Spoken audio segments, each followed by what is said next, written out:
Just 1.5 to 2 months have passed from the events that were called peaceful, velvet, popular revolutions. Very difficult to come up with an academic assessment. And it's difficult also because most of you here were in one way or another personally involved in the events or watched them on television. The media, the radio, the press, social media were flooded with different discussions and analysis. But the research temptation is great. And to be ethical, it's called a preliminary set of observations.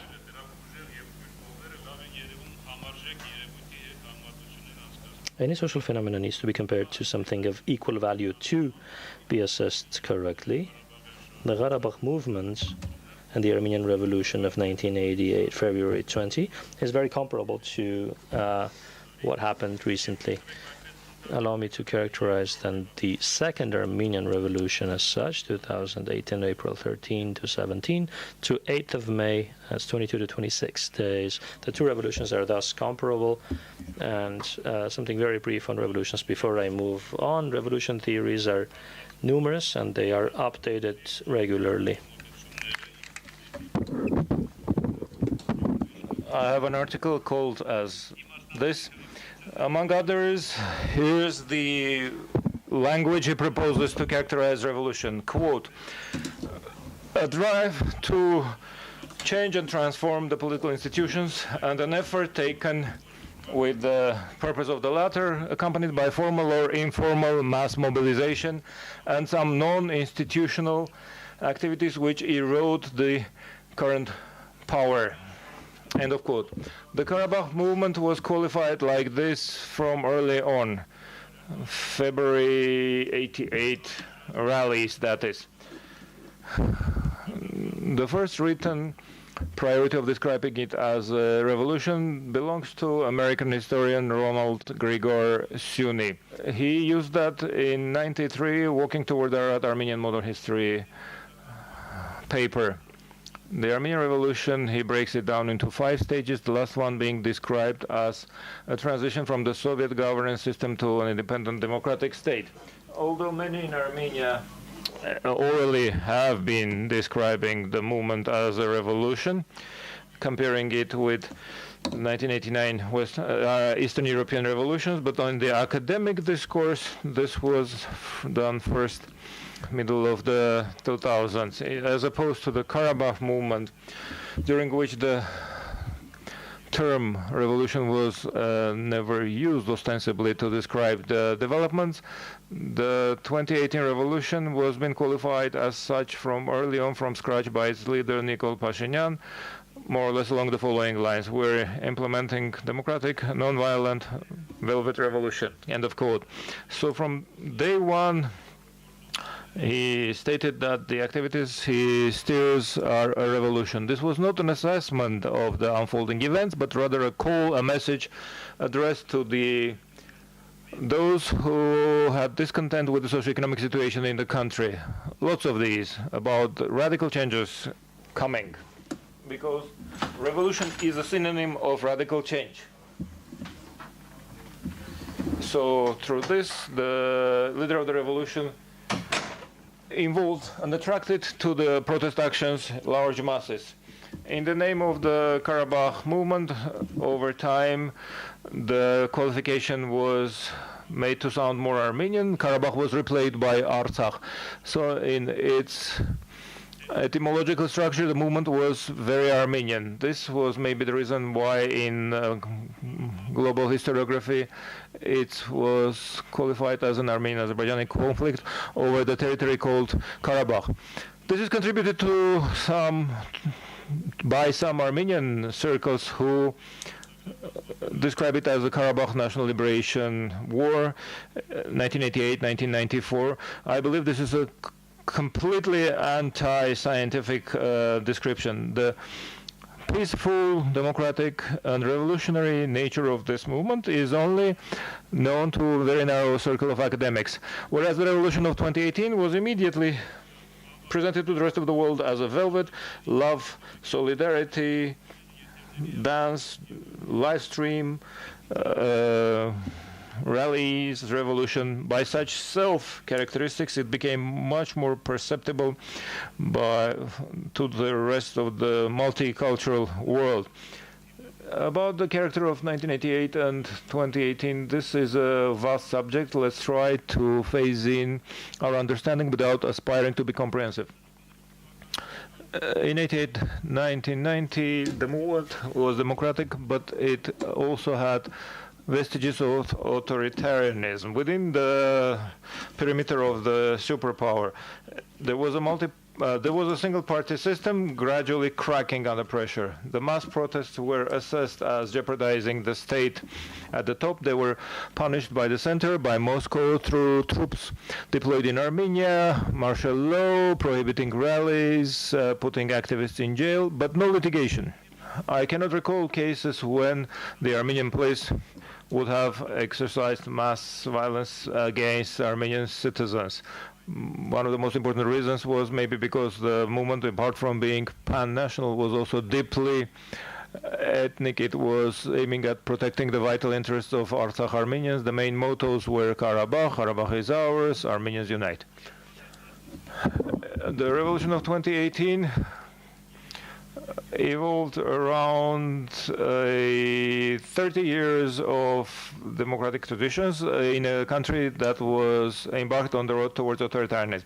Over these 30 years, as a rule, mass protests had culminated in clashes with the police, bickerings, melees, litigation, and arrests.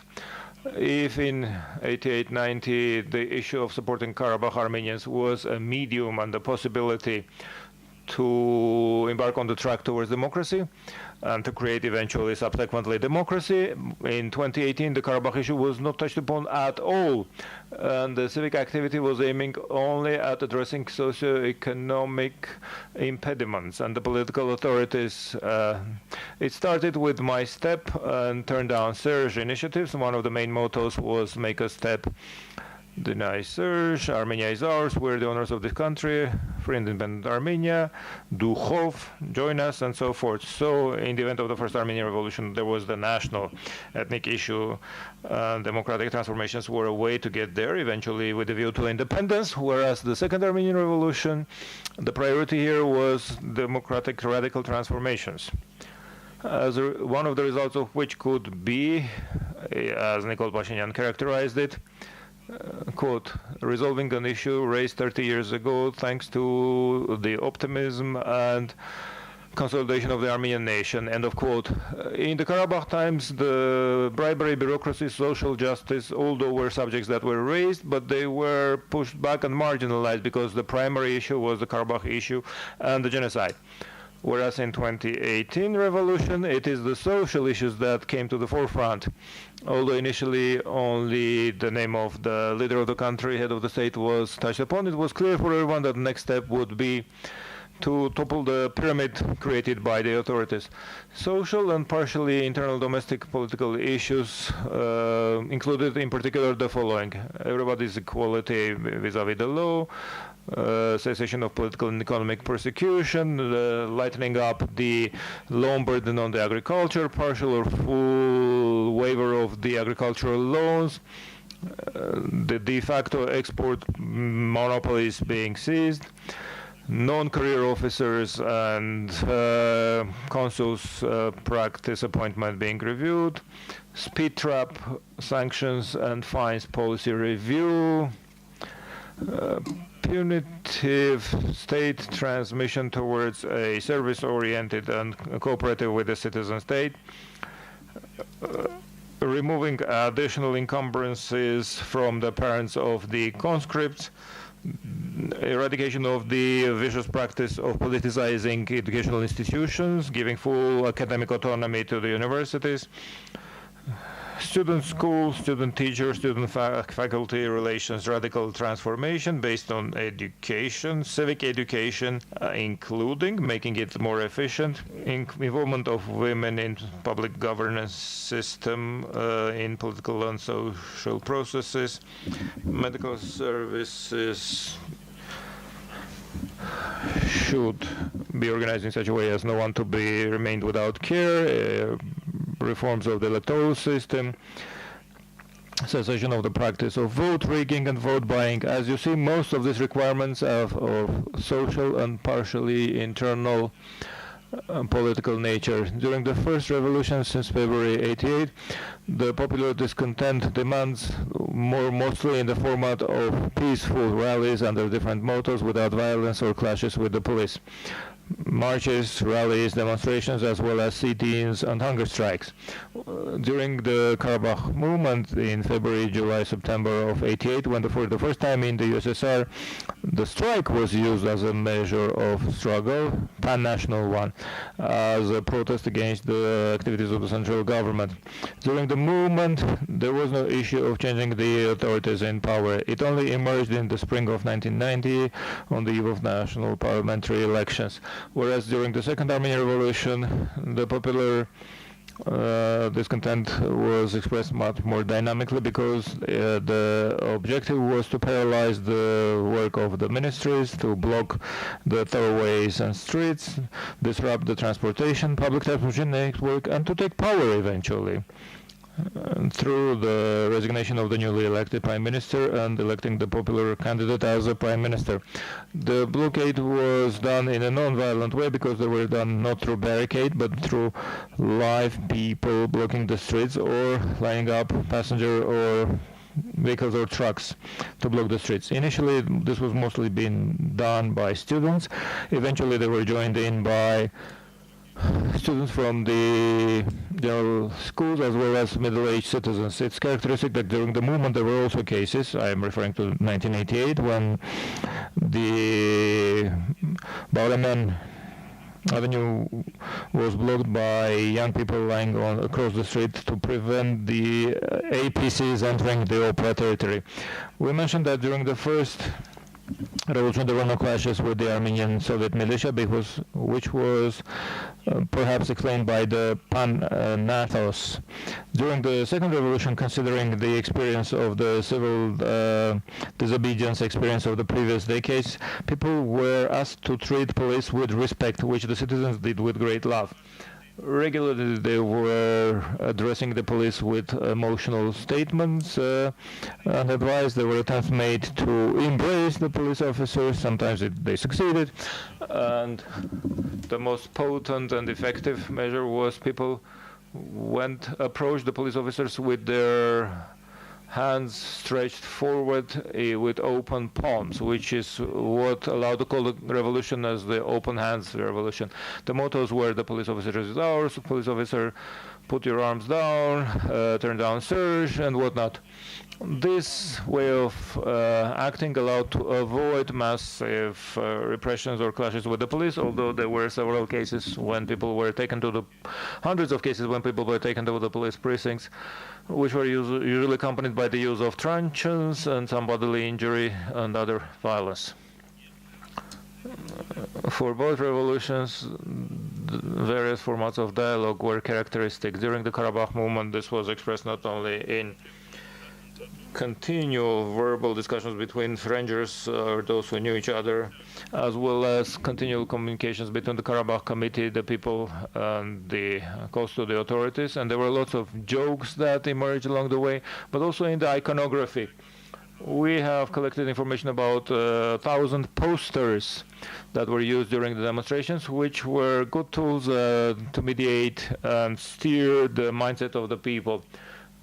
There are up to 22 thematic groups that they break down on. Another feature characteristic of the movement was that from early on, the central focal point of the rallies in the Opera and Freedom Square subsequently, there was a whole medley of gender, age, ethnic breakdown. These dividing lines eroded. There was a fraternal atmosphere which many today recall with nostalgia.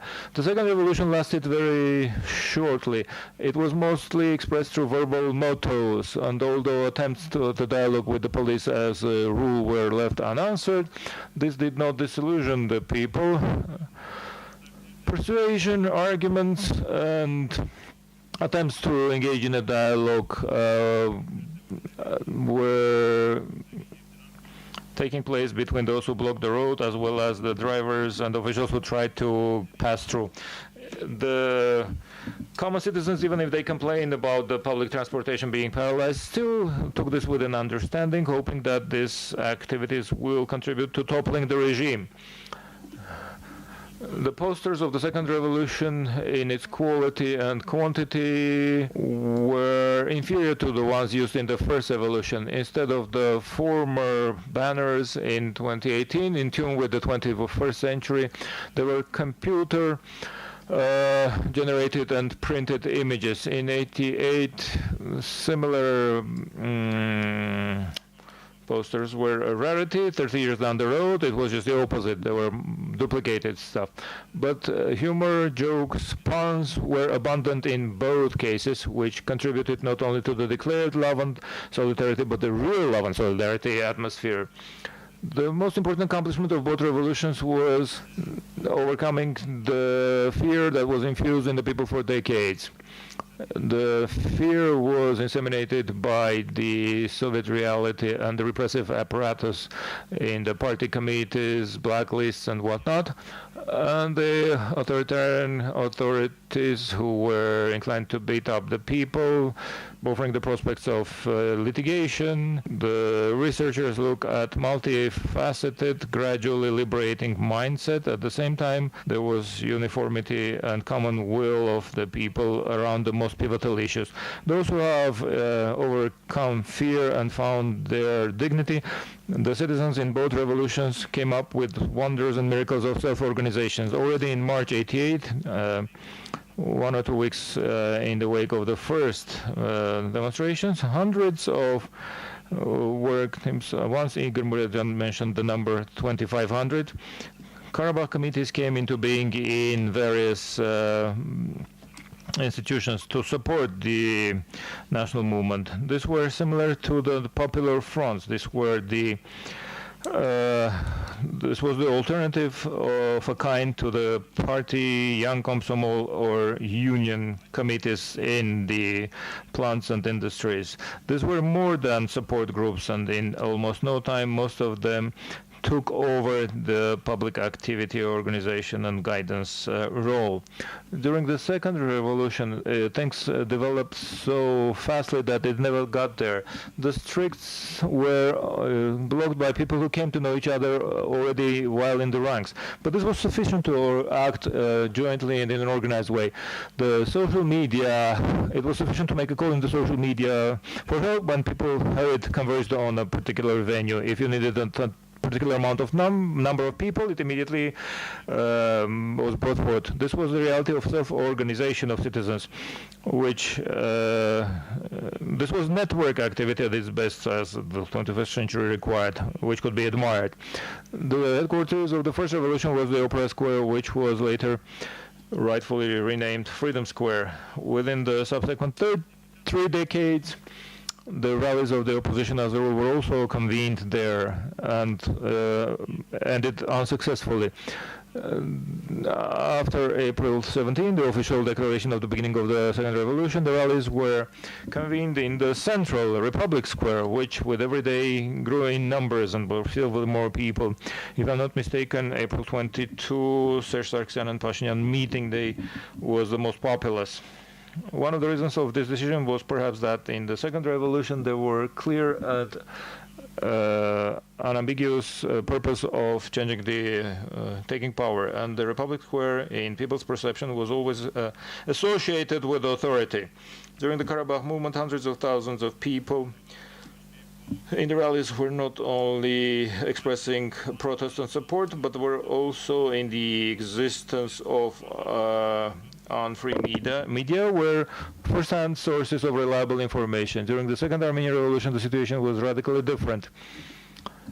Live streams over the internet, social media, amateur and professional footage, cell phone communications allowed urban and rural inhabitants sitting back at their home to be up to date literally on everything. And if in the initial stage this was impeding with amassing a critical mass in the streets and the squares, sometime down the road, the information avalanche greatly contributed to those on the fence making up their minds. As a rule, to the benefit of getting involved in the revolution, figuratively saying, the street and the internet worked in tune. As for the leadership, there were also differences in the Karabakh movement. During the movement itself, whoever came up to the podium and platform, it was in the presence of the people and through their endorsement that the first and second teams. Mr. Marutyan, it's not for me to blame, you asked me to warn you. Yes, 2 minutes more. The Karabakh Committee was a collegiate body, a brilliant classical example thereof. Although these people, as individuals, they had Weltanschauung divergences. And the Second Armenian Revolution, we were already dealing with just one single political force, in which case, notwithstanding whatever's called the podium or the platform, there were several people standing there, most probably heads of the party board or management. There was no collegiate body. In the past it was committee, whereas now they were chanting only Nikol. So there was only one leader in this case. The first revolution culminated in August 23 when the Armenian Republic was proclaimed through independence declaration. And the second revolution culminated on May 8 when the Fourth Republic was proclaimed, but I believe this is something that will happen in the wake of the new elections. The parliament, as the result of the Karabakh movement, in the first statement there, the head of the state said there will be no disenfranchisement. That is, people who have illicitly enriched themselves will not be facing justice. Nikol Pashinyan used a different modifier, said there will be no vendetta, but anyone who enriched unlawfully through corrupt schemes, they will be held liable before the law. This is an important item because the unlawfulness by the authorities have transgressed every boundary. An important thing happened. Lots of stereotypes crumbled, both in the first or the second revolution. Let me reflect just on two of these. During the Karabakh movement, there was this opinion that the Soviet Union was a very strong power, and there's no possible way to do anything against it, the small nation. That was the stereotype broken. In this case, the second revolution, there was this mindset that there's nothing you can do against the Republican Party, but in both cases, apparently, a simple truth was reinstated, that you can do anything against the people. There's nothing you can do against the people. In both cases, it was very important that it was grassroots revolutions. If in the Soviet years, anything grassroots had to be guided from the top. In the event of Karabakh movement, it did not work out that way. By the same token, on the eve of this revolution, they were setting forth various ideological adages that authorities could only be replaced by parliamentary means, that any other alternative was qualified as a street fight or armed rebellion. Tigran Sargsyan was writing articles about revolution being impossible in Armenia. Apparently all of this didn't work. In both cases, the revolution won. In the first case, the Artsakh Armenians were saved from physical extermination. They created their own nation state. In the second case, radical changes took place in the approaches of the Armenian authorities towards the resolution of their Artsakh conflict. And the democratic transformation takes place also in the authorities of Karabakh, Artsakh, that strengthened the internal stability. The revolution of 2018 is not over. It is slowly but steadily progressing. The most important accomplishments of both revolutions is the dignified, finding the dignified stance of the people and hope and faith in the future. The heroic people of Armenian Artsakh have proven in the umpteenth time that they can create political values not only in the times gone by, but they can create in tune with the time. Thank you.